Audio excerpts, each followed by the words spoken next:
Hi guys, it's Max, Rowan and Simon here from Kaiser Vanguard, and today we're going to be discussing the first episode of the Cardfight Vanguard If anime. We all have quite varied views about this series, so it's going to be interesting to spend a little bit of time discussing it. But before we do that, we're just going to quickly recap what happened in today's episode. So the episode starts off in the what we believe to probably be the normal world that Vanguard exists in. And it begins by showing us that Vanguard has disappeared and this gigantic castle's appeared. We get introduced to our new main characters, two of them being Ibuki and Suiko. And Suiko takes Ibuki away from school off to the Tatsunagi residence to meet up with Tatsunagi himself, who tells him that he has to go on this mission to recover Vanguard because it's his fault that Vanguard's disappeared. So he goes off into this other world. But before that happens, we are introduced to some of the things that are going on in this alternative dimension. One of them being that Morikawa is now this kind of evil villain who is fighting against our new magical girls, the other two main characters, which is Emi and Shuka. So they have this new way that Vanguard battles are going to work now, I guess, which is where, rather than having card fights, Emi can summon units and fight against other units that are brought into the real world. So we see Juggernaut back through the first episode. We also see Blaster Blade, and that's one of the units that Emi summons. And she summons that to fight against this kind of Monarch Santry Alfred styled masked evil version of Aichi, who is the new main villain in this series. So Blaster Blade fights against Aichi, who summons some of the other blaster units. We see Blaster Arrow, Dagger, and I think we see Blaster Javelin as well. And Blaster Blade summoned to try and help Emi escape from the castle. Ibuki's told that his mission, that he has no choice and has to accept, is to get the Gear Chronicle deck that belongs to Chrono into Chrono's locker to try and start off that storyline again. So he's transported into this other world, and in this other world we find that there's this other Ibuki, a kind of alternative Ibuki, who is known as a jammer, and jammers are now my favourite archetype in Vanguard from now on, and I want to build a jammer deck. And the jammer Ibuki throws the deck into the trash, where it is recovered by Shuka and Emi, who then get the deck to the other Ibuki. After Ibuki recovers the deck, he's introduced to the jammer Ibuki along with some of his minions, and clearly we've got this kind of normal Vanguard trope where it's the good hero versus the villain, and how do we resolve problems in Vanguard? We have a card fight. So Ibuki challenges Jammer Ibuki to a card fight. He just kind of laughs, summons the Deleter Greyon, and beats the crap out of Ibuki. And that's pretty much our first episode. So for me personally, I really enjoyed this. I think it's nice to see Bushiroad doing something very different with the series, something which really I would have never imagined they would have done, to have a magical girl fantasy anime themed on Cardfight Vanguard. But I also know that there's mixed opinion in our group. So Rowan, how did you find the first episode? It's a solid 5 out of 10. A 5 out of 10. I'd give it probably a 7. So what didn't you like about it? The animation wasn't great, for starters. Yep. The Blaster Blade looked like he'd packed some extra basketballs into his shoulders than usual. Yep. He does usually have a couple, but it looked like he added a couple more there. Emi's voice is the worst thing to touch my ears in existence. It's the most high-pitched tone I've ever heard. So you're not going to enjoy listening to the next, I think it's 26 episodes, probably this, or 24, of Emi and Shuka screeching while they're summoning Blaster Blade. Great. Yeah, looking forward to that. Yep. What about you? Go on. The only thing I am looking forward to is in the opening, you do get to see Ren in his... Well, we're assuming it's Ren anyway. Some bloke with long red hair, which there isn't any others in Vanguard as far as I'm aware, wearing like some Blaster Dark type clothes. And I'm very much looking forward to that, because it does look really cool. Very nice. So we've got somebody who's not overly taken by it. Would you say that this is something you preferred over the last arc, the Shinimon arc, or would you say that you'd rather stick to normal Vanguard and normal card fights? Honestly, I didn't finish the Shinimon arc. It did get a little stale for me. I enjoyed it when I first started watching it, but then when it skipped forward a couple of years, it just sort of I sort of just like I know all these characters, I know what's about to happen, because it was like a past thing. I knew what was going to happen. Yeah. I do like that this one is all new stuff. Yeah. I do like that finally we've got something in V where we can't predict everything. Yeah, that's true. When new stuff can happen at any second. Yeah, and it is the first. We are with this arc and the Shinamon arc. We are moving away from the manga, which of course we only got 12 volumes of the manga, so we couldn't stick on that source material forever. So it's nice to see them moving off. Simon, what about your thoughts? How did you enjoy it? I've got mixed emotions at the moment. I feel like Bushiroad is running out of ideas. Because if you compare it to like Yu-Gi-Oh's the way they play the game, they extend it for like a few episodes. So like Kai versus Aichi, it would be like really epic for it to extend to like 3 episodes or something like that. But with Cardfight, it's just quick and it lasts for like 10 minutes. It's just not. It's just I don't know. I don't feel like whoa. There's something like. The fight is going to be epic. I agree with that. Yeah, with this anime, I feel like it is very different, and it's not a typical card fight anime. It's more like reminds me of Card Capture Sakura, where it's just like summoning units, spinning with clothes, and I don't know, like dress up magical girls and stuff like that. For me, it's not really my taste, and didn't really like. I don't know, but I do like the fact that they are filling like plot holes in like G, like how EPK. Why is the reason why EPK is sneaking into the locker and putting Gear Chronicle in Chrono's locker? Because we didn't really know about that. We didn't know the reason why he was doing that. But they are filling like major plot holes. Would you say? It'd be really interesting to see if this series somehow links the original Vanguard, so kind of the first, Aichi, and then all the way up to GZ, up with the V Vanguard, and if they kind of acknowledged that these are 2 parallel universes, and this was the anime that bridged the gap between them. But I can't really see that happening. I think it'd be really good if they did, but I get what you're saying. I think one of the really nice things for me was that we had the announcement of the Tri-Free Booster sets for a long time, and I think a lot of us have just kind of thought to ourselves, well, the next series of Vanguard's this Magical Girl animation. They're probably not going to be featuring those cards. But it's clear now from seeing Chrono Jet Dragon and from seeing the card of the day, which I don't know if you saw it after the ending, was Altmile. So it looks likely now that Tokaha, Shion? Is his name Shion? Yeah, Shion. Shion and Chrono are probably going to feature in the series as well with those decks. So we are going to get some screen time for those units as well, which should be quite nice. For me, I think the Cardfight anime has always... It's been good, and then it's just gone downhill ever since. Like, the original Cardfight anime was amazing, and then Limit Break was really good. Then it got, like, kind of worse when it came to, Great Ride format. Then it just got slowly just, like... I think it got worse, and then V kind of brought it back, and then for me the Shinnon arc, I just didn't like it. I don't know, I just didn't like the way they went all the way back into the past, but they had like new mechanics. So it just didn't make sense to me, like having like protect 1, protect 2. But why didn't they have that in like the season that's meant to be after that, because the Cinnamon art is meant to be before, and then had like I don't know, just like the Genesis mechanic with the Astral Plane. Yeah, it just didn't add up. Like I don't know. For me, it's just I think Bushiroad is just running out of ideas.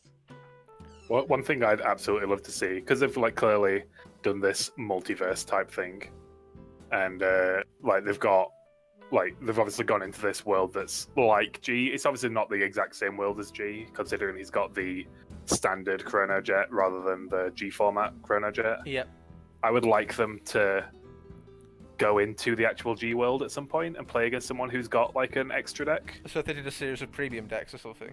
Yeah, not even necessarily a series of premium decks, just like Ibuki going in, being all like, "Oh, I'm a bad man. I've got this sick ass Messiah deck," and then he plays against Chrono, who's got G Chrono, Jet Dragon, and G next stage. Yeah. And he just absolutely crushes him because he's got all these cards that can go up to like 90k power or attack like 15 times.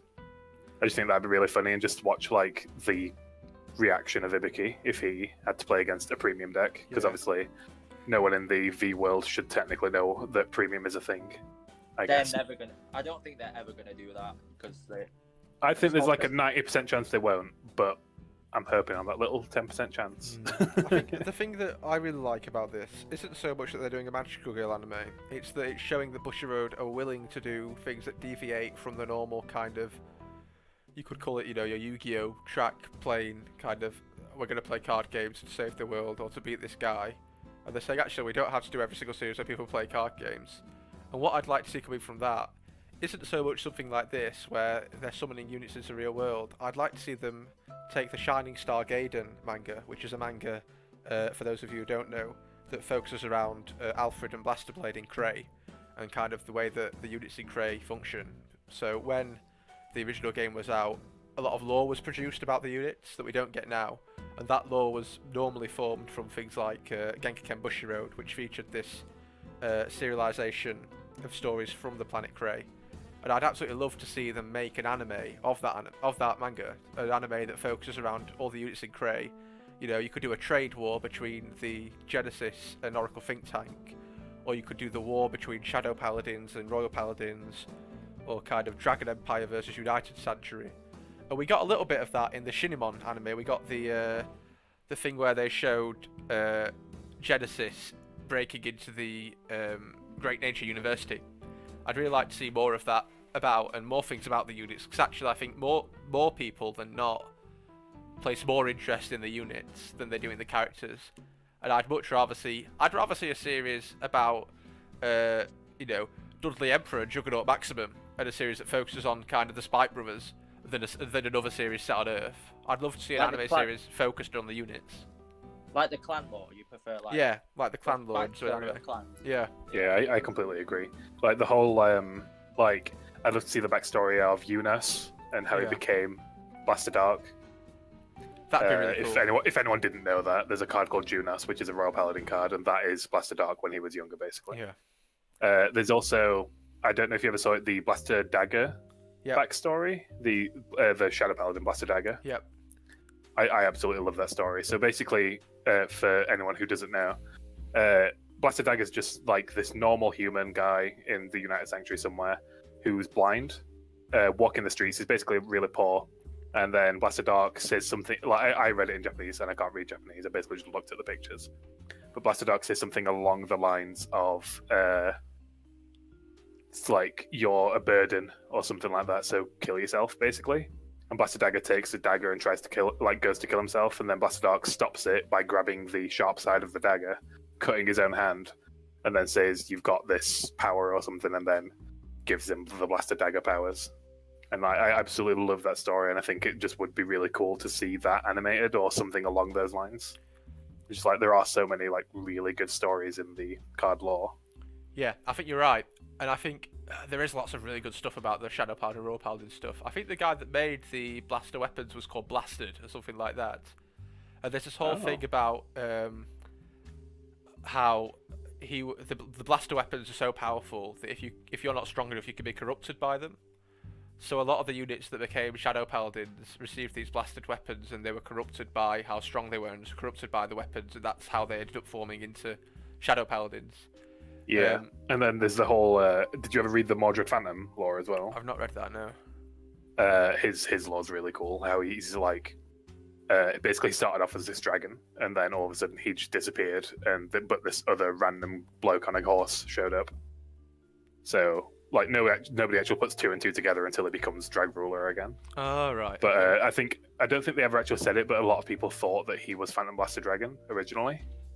Like Phantom Blaster Dragon turned into Mordred Phantom, and then Mordred Phantom turned into Drag Ruler when he was becoming like more like a dragon again. Yeah, I heard about that as well. That's It's a really interesting. cool backstory. I I mean, do like that one as well. I think the reason why people look so nostalgically at the first series of Vanguard and at Asia Circuit is because the things that happened in those series were directly related to what was going on Cray at the same time.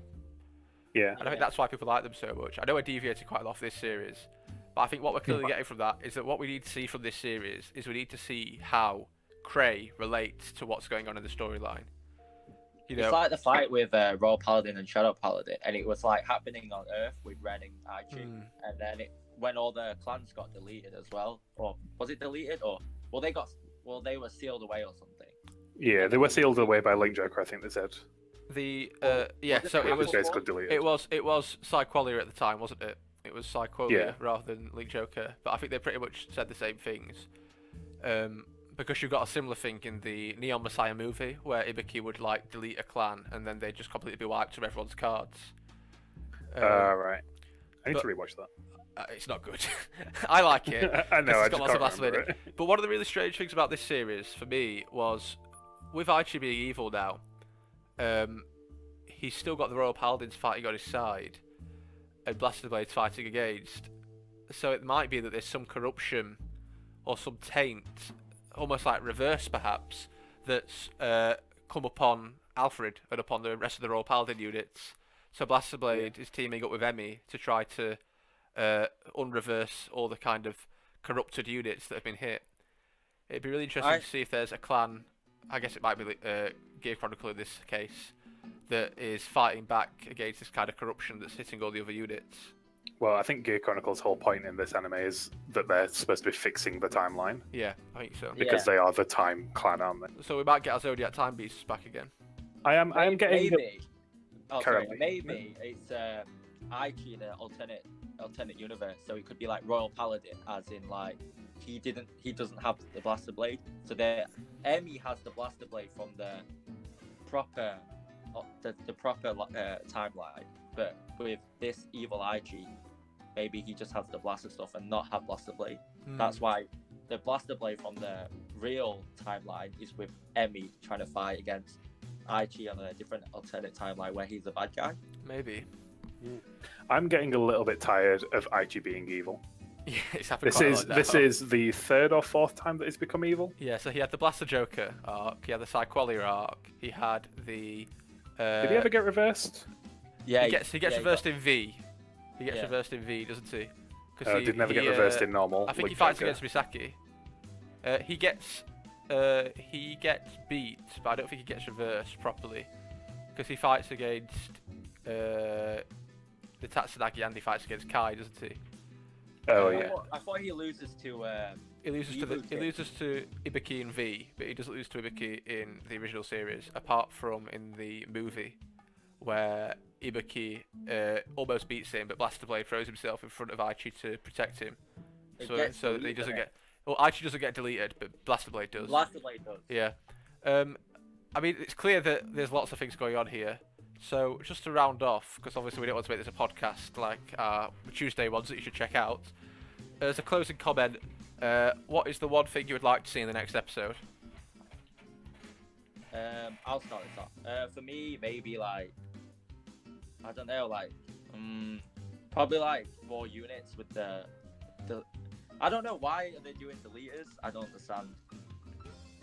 I don't know how. I'm not gonna start this off. I'm gonna let Rowan start it off. I'm gonna have a little thing.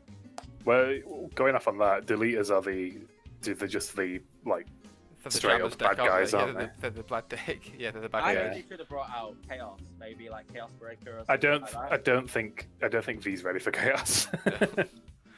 I think Chaos caused too many problems in Premium and even just normal Vanguard when it first came out. The issue with Maybe skill or something, I don't know, but like Chaos seems more of like a. If it's got anything to do with locking your opponent's cards, it's going to be stupid. Yeah. We had deleters already, so I don't. Yeah, but they delete. Deleting sucks. Exactly. We've had deleters, so why can't we have just like a new link?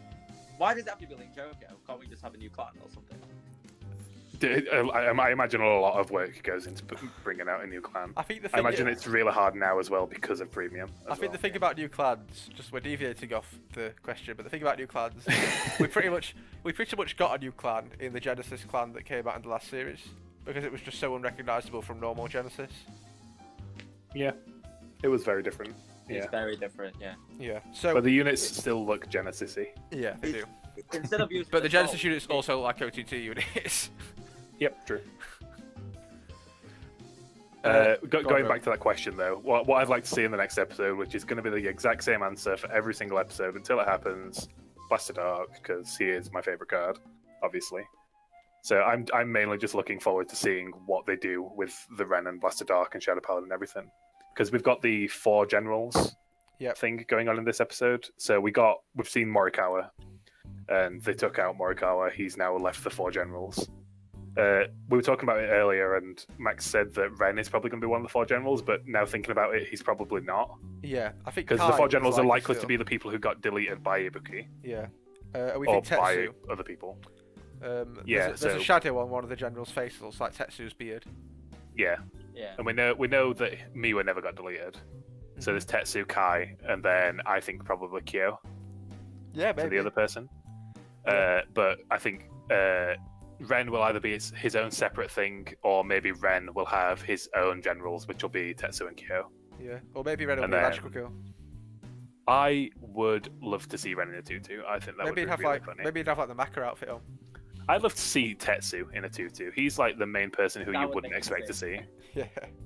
I think that'd be really funny. Just like he'd have really hairy legs as well. Mm.